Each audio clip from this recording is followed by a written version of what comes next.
Hey everyone, welcome to another pour video. In this video, I am using camo pigments and my Lazy Susan and a tray, and my usual method of putting down a white base and just pouring on top of it.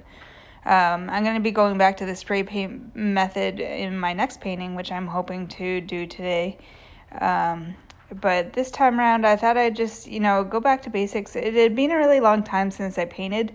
So I was just really anxious to get some paint on some canvas. And the spray paint method actually requires a little bit more time because I have to obviously let the spray paint dry before I go ahead and put the acrylic layer on. Anywho, the first attempt, it was kind of a weird one. I mean, I don't really know what I was thinking, but it was pretty apparent that I just kind of turned my brain off and went with it.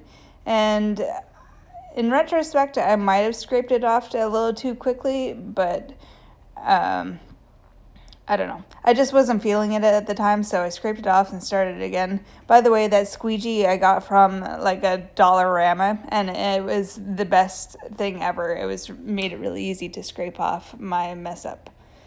So one thing that I really noticed going back to this putting down the white method is the difference in the amount of paint that I used. I mean, with the spray paint method on the background, it just used so much less paint. And I'm kind of at that point right now where I have to be a little bit careful with the amount of paint I use, mainly because it's Christmas vacation, and the store camo pigments that I usually buy my pouring medium from is closed until January 4th.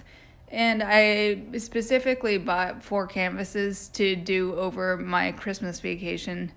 And I really want to do them all because, during regular life, non-Christmas vacation time, I don't really have a lot of time to do paintings, as I mentioned before. So this is likely going to have to be one of the last ones that I do until after Christmas vacation of, the white background. So I kind of wish that I hadn't spun the canvas so hard because I really like the look of the paint before I spun it. But retrospect is always 2020. And I gave it a spin, and it kind of lost the look that I was digging so much. But I mean, it was okay. I mean, this first initial puddle is just to add some interest to the ribbon that I'm going to put over it.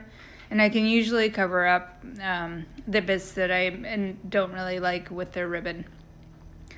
So this ribbon actually it turned out to be a really nice surprise. I mean, I think that this is probably, I know I say this a lot, but one of the best ribbons that I've done to date. It turned into this swirly vortex thing. And I don't know, it was really cool looking. I'm getting a lot of cells on it though, and I think that it had to do with the amount of floetrol that I put into my mix. And I'm torn about the cells. I don't know whether or not I'm into them or not. I mean, it creates interest, but there's also these air bubbles that I don't really like so much. I'm not sure if they're air bubbles or if it's a chemical reaction with the floetrol and the pouring medium. I'm not sure which. I might have to do a painting with entirely just pouring medium and see what happens. But overall, I think the effect turned out pretty cool. You can see that the ribbon, that swirling vortex thing is just so cool. I'm really patting myself on the back with that one. And I hope that you like it too. That's about it. I mean, I'll give you a quick close-up here.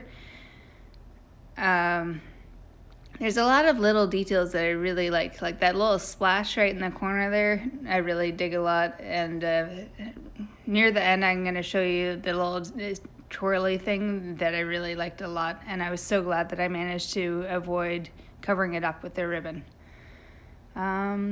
So I hope everyone's having happy holidays. Thank you so much for taking the time to watch my video.